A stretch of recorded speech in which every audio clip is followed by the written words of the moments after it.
Our mics are off and your voice is on. This is Social Watch. Remember, Metropol Debrief is a dialogue and everyone has a say, and it's time to sample your say. Vincent Odhiambo, take it away. Thank you so much, Ondiro. Now, in line with what we are discussing this week, we are looking at the aviation sector. And from your tweets, we are going directly to tweets. Airspace certainly remained open. Only airports were closed. I think airlines need to restore passenger confidence that air travel is still safe even in the pandemic. Now, and demonstrate and ensure the enforcement of highest standards of safety in line with the health guidelines. Yeah. Now, if you go around airports, JKIA, you go to Wilson, our local airports, you find the sanitizers, we find the social distancing element is given. What's your take on how safe our airports are? I haven't been able to go to an airport yet. However, I attended a webinar, or rather a Zoom meeting by IATA, and what they were saying is it's not costly or economically doesn't make sense for airlines to be operating at 67% capacity or 2/3 capacity and leaving the middle seat open. So definitely there will be no social distancing. However, they are maintaining that you'll wear your mask, you'll sanitize, the air is clean. So definitely hapo kuna kizungumkuti kidogo, because they're trying to tell me I'll be safe. But the first thing we were told with coronavirus is maintain your distance. But I don't know how the numbers look like in terms of how drastically they fell in Kenya. Okay, if you look at the number of passengers between March to April, it shrunk by 97%. That's such a huge number. Yes. Yeah. From 550,000 to a mere 14,300. That's JKIA. Yes. You can imagine, because it's almost like an African hub. Yes. So that's a really big drop. Good point there, Milton. Let's take a look at another tweet. Another tweet. Opening borders around the world will be such a good thing. That is, any person ready to travel must test for COVID-19 not more than 72 hours. And when you get to your destination, you must also do COVID-19 test at the airport, which the cost will be paid by the person. Okay, let's begin with the time, 72 hours before the test. Vincent, you and I have done a COVID-19 test. How long did it take for us to get our results back? Wow, it took about 4 days. It wasn't 4, it was about 5 days. 5 days. Yes. So you can imagine 72 hours is still a stretch for countries like Kenya, and right now we are saying we don't have reagents. Now, it costs about 10,000 shillings, that's about 100 USD, to get tested for COVID-19 at a private facility. Now, imagine if I have to get tested at the airport, JKIA when I leave, maybe when I land at Heathrow, I get tested again. That's 20,000 in my budget before I have even factored in my air ticket and my hotel stay. Is that really fiscally possible? I think the people who are going to travel are going to they're going to spend more on traveling this time, between now and the time that the aviation sector kicks off.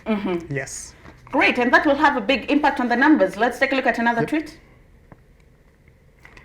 First order airlines to refund the ticket money instead of credit shield.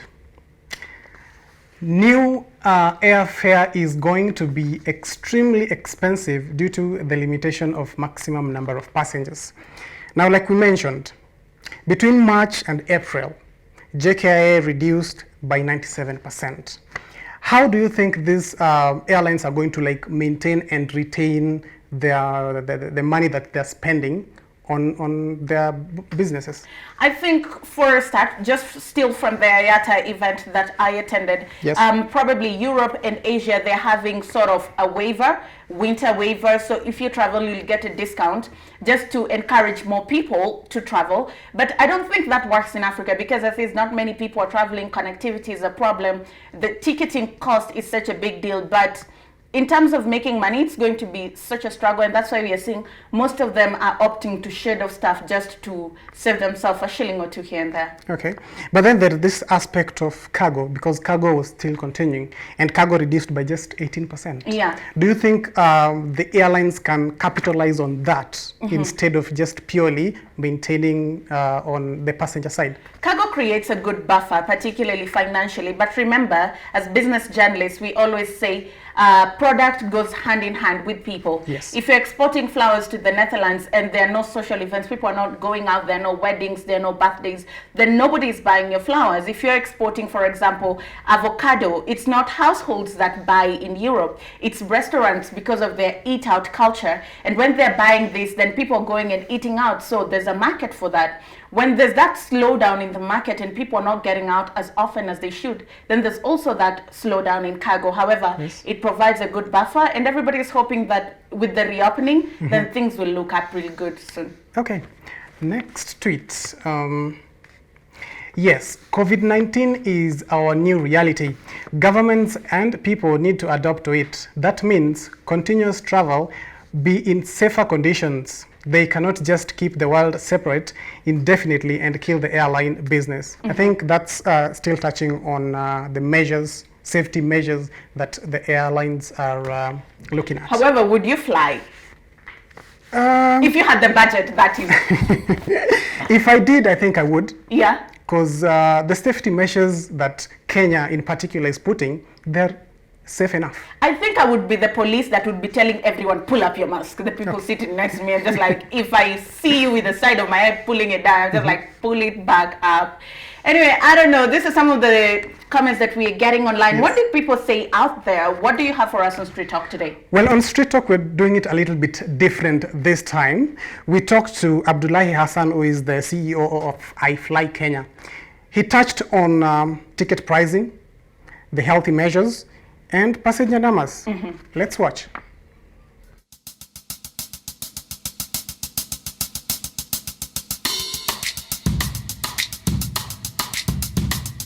The airline industry is one of the most affected industries with the current health pandemic, which is COVID-19. This week on Debrief, we'll be talking to Hassan Abdulahi, who is the CEO and founder of iFly Kenya, just to understand what it takes to be in the industry at this time of the pandemic. It has been a challenge because we had a flow of passengers, of which it came to a halt when the airspace, of course, was closed because of avoidance from the government directive. Then I remember by that time we used to have daily flights to Malindi, Lamu, of which we were on ACMA arrangement with the local operator. Then we had to stop that because of, these things are interlinked. When international travel is closed, for example, then the local travel will not be possible. So it has become a challenge in terms of the COVID-19 coming on board. Why? Because it has stopped all the operations at once. Because the staffs have to go home for unpaid leave, others had to be on retainer basis. Of course, the bookings, others were requesting for a refund of the bookings that were already existing. So it has destabilized our arrangement that we had in place. So it was not easy. COVID-19 has also added a salt on the wound that was existing. Just like the other sectors, the aviation industry has been forced to comply with health regulations provided by the Ministry of Health to ensure the safety of travelers and airport staff. A bitter reality that Hassan says his company has to comply with in order to hit the skies. For an aircraft, you cannot even allow to have certain things like social distancing that you say a 50-seater aircraft will carry 25. It will not be viable economically because a ticket that is sold 5,000 will be double now, of which people will not be traveling. So with the arrangement that they put in place, that solved the current situation. And people are trying to adopt the new normal, where people now we are trying to see an increase in the passenger build-up.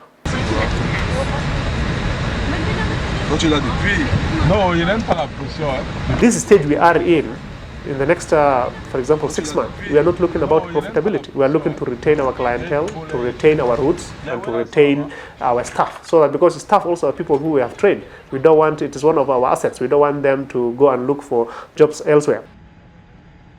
The good thing about our staff is that they have already accepted the new normal, of which they know this is something that does not affect iFly Air as a company. They know that it affects across the whole world. And they also face the challenge head on. Why? They will know that if we do a pay cut, for example, then they will know that that is as a result of the low numbers of the traffic. When we say wear a face mask at all times, they know that is for their own safety. When we tell them about the issue of others to work from home, that they will be on pay cut on a certain level. They know. So adapting the new normal is something that everybody should know. In times of a pandemic, fear, anxiety, and worry take center stage. The COVID-19 virus is no different, as it brings with it psychological and mental effect. To help this, the airline keeps in contact with both its workers and clients to provide the necessary support.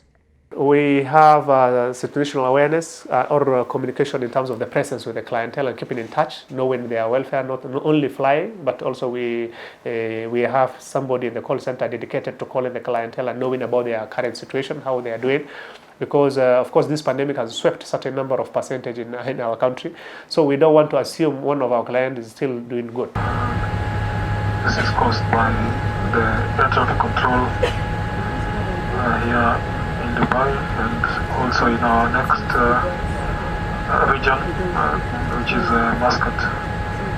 Now we are relying on analyticals in terms of we see the current where after the economy was opened, how are the passenger traffic build up on terms of our systems where we work on. But we are entering, if things were normal, if COVID was not there, we were to enter on a high season starting from November, December. Yeah, it's supposed to be a high season first. But we still hope and believe that, of course, the high season is there, but the percentage which we need to achieve will not be there. So the phase we are trying to approach in November, December is a high season phase we are trying to enter, and that high phase will come with the highest number of passengers build up. For Abdulahi Hassan, it's not about making profits, but maintaining his clientele and his staff. It's been close to a month since the government of Kenya lifted the ban on air travels. For him, he waits and sees whether the industry will pick up. For Metropol Debrief, I'm Vincent Odhiambo.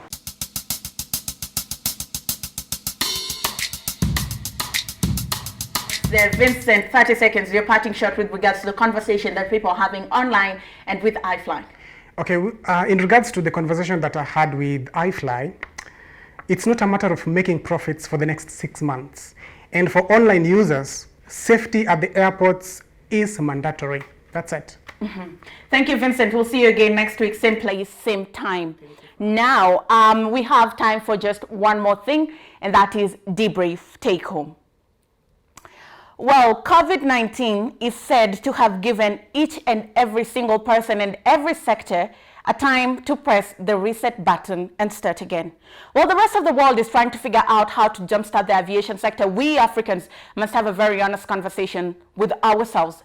It cannot be way more expensive to go to Ghana than it is to get a ticket to Dubai. That cannot work. Our ticketing is not working for us. We do not have enough airlines operating in this continent to create competition and ensure that prices are fair for those who are traveling. But how am I traveling again? Let me tell you something very interesting. If you want to go to Cape Verde, say you're using Grand Air, you'll travel from Nairobi to Kigali, you'll go to Morocco, Dubai, Portugal, then you'll land in Cape Verde. That is the connectivity problem that we have in this continent. Connectivity and routes have to be worked on. And then where do you land? Have you seen our airports? They're nowhere near the top 10 airports in the world. You cannot compare Heathrow to JKIA or Bole or OR Tambo. That needs to have some work done there. How many staff do we have? KQ is operating on fewer staff than it should have. It owes its employees 70,000 days in leave days, yet it's cutting down on staff. It will have to shut down on some routes. How will they make profit if they can't travel some of these routes? These are things we need to address. Then there's this small diplomatic tiff between Kenya and Tanzania. Ego was between two presidents that cannot get over themselves. And this is hurting business. Opening borders must be seamless and synchronized. So many things need to be relooked at. I hope COVID-19 is an opportunity for each and every single African country and the aviation sector in Africa to go back to the drawing board. The single transport airline market will not come to pass if we do not fix the basic fundamentals. We don't know how long COVID will last, but for as long as it lasts, this is your opportunity to make the change that we need. 2% can grow, but if the basic fundamentals are put in place. That's all we had for you on the show today, an international edition with Ayata. It's been such a pleasure. We'll see you again next time. But before we leave, we always want to hear from you. So talk to us. Our social media handles at Metropol TV KE on Twitter, at Ndira Ganga. The hashtag to use, Metropol Debrief, or you can send us an email, metropoltv@metropol.co.ke. Enjoy the rest of your viewing.